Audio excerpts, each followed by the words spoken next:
Hello out there, Discover Your Path You. This is Sharon, the Chief Operating Officer, and I'm here today with Misty Flanagan, the Chief Marketing Officer, because as many of you have had the opportunity to see her on a live video and to experience her doing what she does best, which is getting our message out there, that doesn't necessarily equate to getting to know her. So today we get this opportunity to kind of peek behind the curtain and understand our CMO a little better. So thank you for joining me today, Misty. I really appreciate it. And why don't we start out by you sharing with our viewers where they can find you, what you do outside of DipU, and what brought you to this platform. Wonderful. Thank you, Sharon, for having me. Your interviews are brilliant. So I'm excited to be here. People can find me. So I guess my main hangout on Facebook is, aside from in the DipU groups, is the Life Coach Tribal Support Group, Yes. which has been kind of my baby for the last year. Our 1-year anniversary is actually coming up May 1st. And I know, it's like, oh, my baby's growing up. And yeah, so I'm on there most of the time that I'm not fluttering around all the DipU stuff. And my website is coachingbymisty.com. And you can find me there. And you can find my Teachable class on Teachable, soon to be on our platform. What's the name of that class? It is a website content 101 for coaches. And it's all around the content to put on your website to get people's attention and start. Oh, sure. Wow. Mm-hmm. That's impressive. That's going to be quite a good seller. It's neat because it's specifically around crafting kind of your own story for it. And it's more, here are the elements that you want to put in each place without me going so far as telling you, like, you have to do this, because, I don't roll like that. Mm-hmm. No, you definitely do not. You are authenticity embodied. I'm trying. I am trying, I'll tell you. So one of our favorite things about Misty on this platform is that what you see is what you get. Misty honestly cannot lie. It's an entertaining game to try and get her to do it, because she'll fall all over herself attempting to lie. And the beauty of having that as a chief marketing officer is that we know that what comes out of Misty Flanagan out to the world about DipU is going to be the authentic, real thing, and that it's going to be centered around whoever the students or the teachers are, them finding their message, them embodying that message and living that message on an authentic plane out in the world around them. And that is such a powerful message in today's world, and one that we don't hear often. So are there any snippets you'd like to share with us from your childhood or maybe your teenage years that led to such fierce authenticity? It actually developed for me a whole lot later than that. Mm-hmm. I spent a good chunk of my life very afraid to kind of speak my mind and be me. I was always just worried about hurting somebody else or someone not liking me. Mm-hmm. And I had like this identity crisis probably, maybe 7 years ago or so now, where I kind of woke up miserable and I had no idea why. And when I got to the heart of it, after a whole lot of reflection and a whole lot of figuring out, I had just completely become not myself. I was absorbed into this relationship with somebody that was a very much what my opinion is fact, and if you don't agree with me, you're stupid. So without knowing it, without him necessarily even telling me that that's how I had to be, over the course of this like 5-year long relationship, I had just become who I thought he wanted me to be. And and I woke up one day and realized I was completely freaking miserable because of it. That was when I really just started changing and becoming comfortable with who I was and going from there. And the things I wasn't comfortable with, I started changing. I weighed almost 400 pounds at the time. Wow. So I was intensely uncomfortable in every sense of the word, Yes. in my own body, even. I'd gone to the point where I just didn't even care about who I was, to the fact that I was about killing myself. Mm. Um, so that was its own journey. And at the end of everything, I stood there with my blue hair and living in an RV and doing all this other stuff, like completely different person than I was a couple years ago. That is quite the transformation. Yeah. If I can ask you, where does this ability to, you're so amazing at graphics and at words and drawing people into a listing or to a post, where do you think that this gift comes from? I have no idea on the word stuff, because I've never really considered myself a writer. Mhm. It's not something that I've been good at pursuing. I tried blogging for a little while and I kind of hated it. And creativity stuff is something that's kind of always been there. My mom, if she jumps on this, and she follows around my lives all the time, can tell you, I was like 12 years old and I was like, I think I want to draw. I want to draw something. And they're like, okay. And they got me like this book of birds and this thing of colored pencils and a paper. And I did like this really big, intricate owl picture out of it. And that was the first time I tried to do something like that.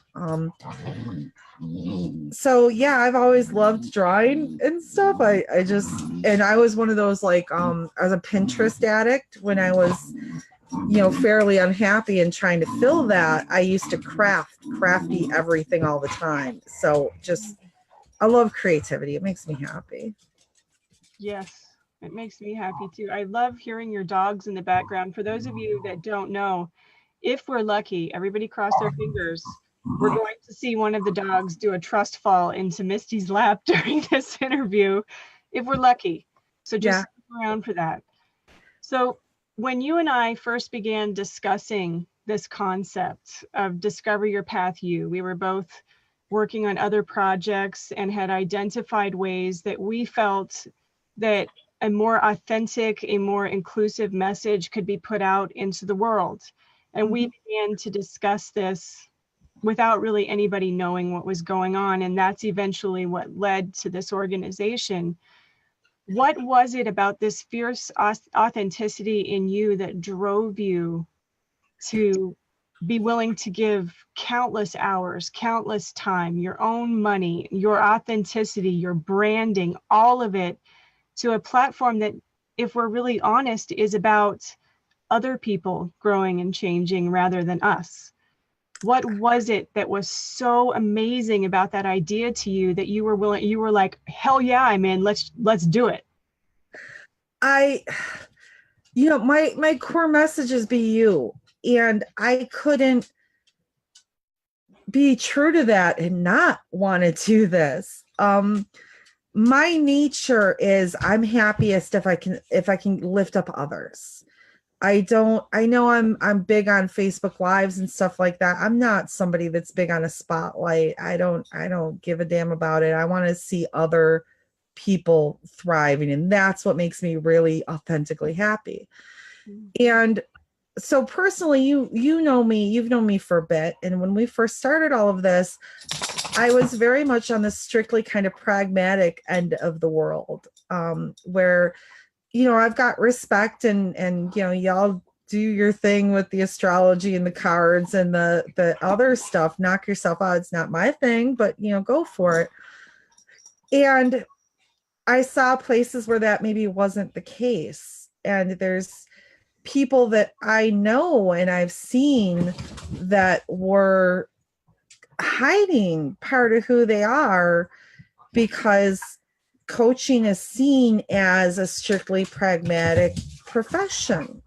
Yes. And that bugs me, man. I don't want to see anybody have to pretend that there's something they're not, or hide it away, or feel like they don't belong somewhere, especially when their heart isn't helping people. Like, dude, if you want to help people, I don't care if your method for doing that is just walking down the street and shaking hands and saying hello to strangers, like, or, you know, go hand out crystals or whatever the hell you want to do.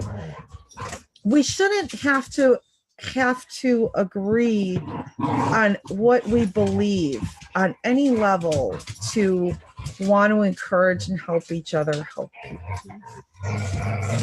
That's it. Oh, that's such a powerful message, because the world is awash with wars and conflicts right now, specifically revolving around not being willing to accept another person's beliefs. And in a time of turmoil and a time of upheaval on our planet, I think the most beneficial thing that we can bring into existence and manifest here on this plane is something that appreciates each person for where they're at and who they are, regardless of what that looks like. Yes. If your method of wanting to help people is different than my method of wanting to help people, there is no reason for that to make us enemies or anything other than, man, you're awesome. Good luck with it. There's no space for it, I don't think, or there shouldn't be, I guess. And when we began discussing the outreach program for Discover Your Path U, which is rolling out in the next 90 days or so, what was it that was, I mean, I know what it was for me, but I'd love to hear for you why that tugged your heartstrings, the idea of going into homeless shelters and drug treatment programs and domestic violence shelters and actually eliciting practice clients for our students from an at-risk population, that the services that our students provide could actually be the difference between life and death as far as mindset goes for some of these people. How did that tug at your heartstrings, and what do you think of as you begin to wrap your mind around that part of the program? I think one of the cores of coaching and the cores of any kind of helping profession is listening. It's just creating a space for someone to talk and be heard. And when you talk about outreach and the shelters and the people that have been abused, so many of these people are just unheard. They don't feel like people see them for human beings, for people of value. They need to be heard. They need somebody to create that space for them. And even on a practice level, anyone that we send in to do this stuff, even if they're not, like a gold level, I've been coaching forever, they're going to go into these conversations holding unconditional high regard for these people, holding the idea that their intentions and their heart is good, and that if nothing else gets accomplished, they're going to go there and just listen to these people and love them and accept them and see them as being real. And it's something we see people do it every day. As coaches, we do it every time we sit down and have a conversation with each other. And I think it can have an intense power with people that really need it. Yes. Speaking as a former member of one of those at-risk populations, nothing could be closer to the truth. It's life affirming when nobody will even look you in the eye on the street, to have somebody sit across from you, look you in the eye and listen. It's life-changing. And along that same bent, we're just talking about how you were the pragmatic member of the board of directors, and that when you started, you were all, if you want to have your crystals and your tarot cards, go right ahead. Well, you've done quite the journey over these last few months, and you've just bought your own deck of tarot cards and are now beginning to explore your own spirituality and what spirituality means to you. As someone who's gone from that place where others stand of coaching is it's pragmatic, it's just logic, to actually having bought your own deck of tarot cards and opening yourself up to the possibility that there's more than just what I can touch. What is that? journey been like for you? And speaking to any of our students who might be on the more pragmatic side, what are the benefits of that journey that you've seen recently? It's been really weird. I started getting curious because I'm spending a lot of time with you guys, and Andrea does her card pulls, and and even especially with the cards, the creative end of me has always just been like, man, these are pretty. I'm drawn to them visually. Mm-hmm. So as I started to get curious, I had some really good debates with my husband, and I'm pretty sure with you guys and stuff. Because there were certain things that I knew to be truths, like the fact that anything is possible, like the fact that sometimes horrible things can lead to better things down the line. And I never viewed that as a belief because it's something I've actually seen happen several times. So, but in talking to people, and my husband is like, that's spiritual. You're doing the same thing. You were saying the same thing. That's spiritual, Misty, whether that's what you want to call it or not. I did a lot of reflection about labels that I was maybe trying to avoid, and why was I closing my mind off to stuff where there's no harm in it. If I explore it and it's still not for me, then that's cool too. But if I explore things and open up my mind and start to learn, well, holy crap, how much can you gain from that? Why would I not? Particularly when I'm surrounded by these 9 amazing people sharing it with me every day.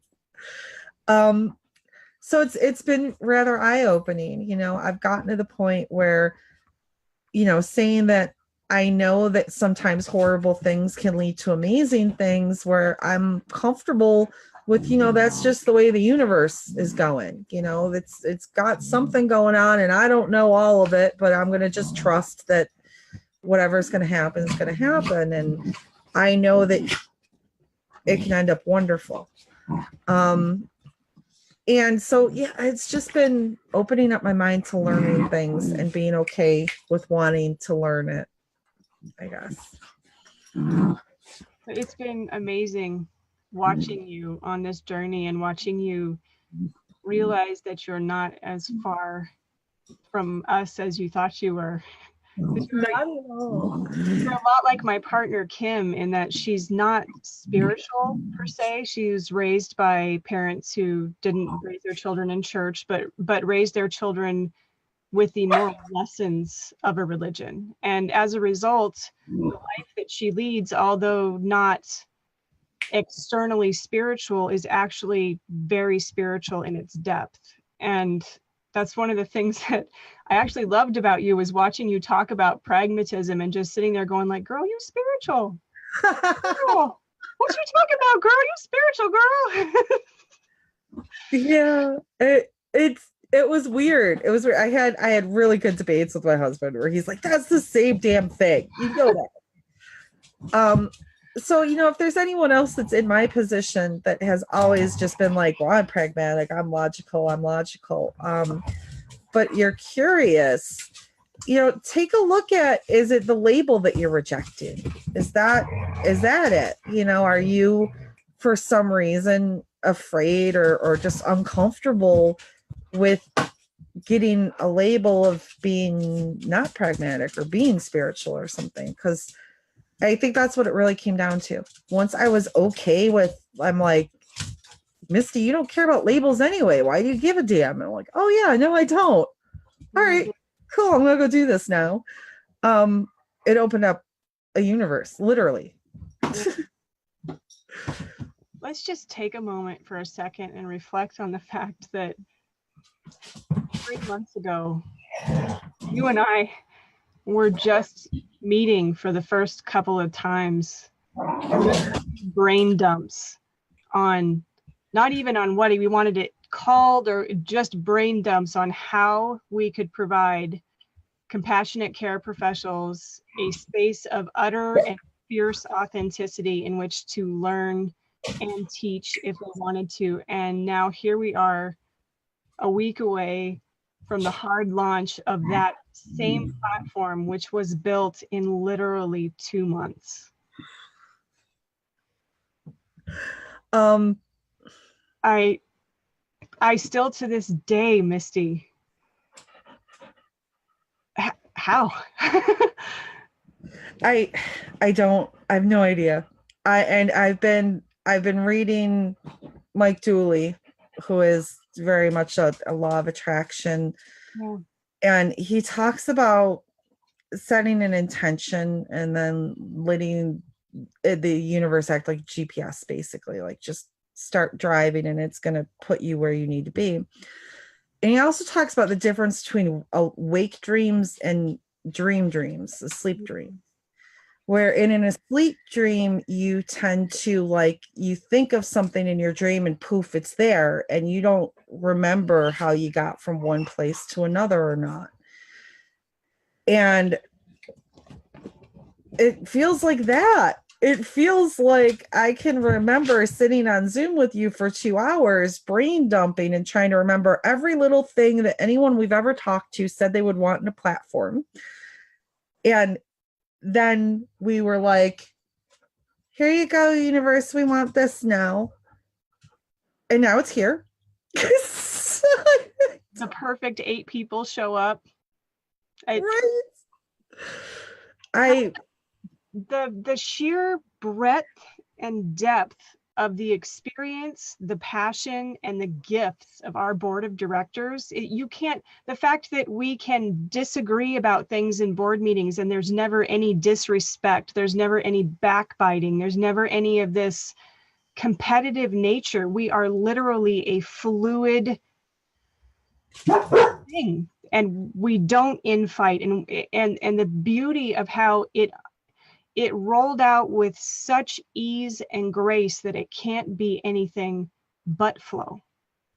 It can't. And if you look at the last year of our lives has been creating this before we even knew we were going to want to create it. Yes. Because, you know, the 10 of us all were in the network of people together, where, you know, some of us didn't know others as well. I didn't really know Sarah at all. You know, I hadn't talked to Andrea in a year or stuff, but you were friendly, you were close with them. And we each of us was connected to somebody else that needed to be in this. Yeah. And those are relationships we've been fostering for the last year, to where when the time came when it was like, let's create this thing, we need experts in IT, law, accounting, education, and spirit. It was like, sales. Is a PhD and a master's degree in education good enough for you? Is a practicing lawyer good enough? We're going to toss in 2 ex-accountants for you just to make sure that the money's tight. I mean, it was like, yeah. And for every one of those people to have that same laser focus on the vision. And that's why we don't fight, because it ain't about any of us. Nope. It's about the vision and the mission. Yes. And again, if you get 1 million people together focused solely on a same vision, none of the other crap matters. You don't have to agree on a single other thing in the universe other than that one thing, and you're going to be okay. Agreed. We are united so much more easily than we are divided. Yeah. So thank you everyone out there for joining us this evening. I personally am absolutely thrilled to be the one to get you in behind the curtain with our CMO, who we love and adore and have just had. Misty she's responsible for the logo. She's responsible for the color scheme. She's responsible for the majority of the graphics. This woman is marketing on steroids, and we are so blessed to have her as well as Margaret Doxey, who also serves on the sales and marketing committee. We are so very, very grateful to have your expertise and your time and your eye and your ability with aesthetics and your authenticity. So Misty, I can't think of anybody that I would rather have started this with, and I can't think of anybody who I enjoy watching be themselves more than you. You are a gift to the world, and I am sincerely grateful that I know you as a human being and a coworker. And I hope that I tell you that enough. You're making me blush now. Now I'm going to be the one I'll flush. Thanks. So No, go ahead. Every bit of it's been a team effort. Every single little bit of it, and it's glorious in that fact. It's all better because we're all involved in it. Absolutely. So thank you for joining us, everyone. Mwah. Off to a wonderful long holiday weekend. You enjoy yourselves, enjoy the spirit of this weekend, and we will see you next week for another full week of events, tasters, and awesome offerings here on the DipU platform. Thank you for joining us, and we will talk to you later. Bye. Bye-bye.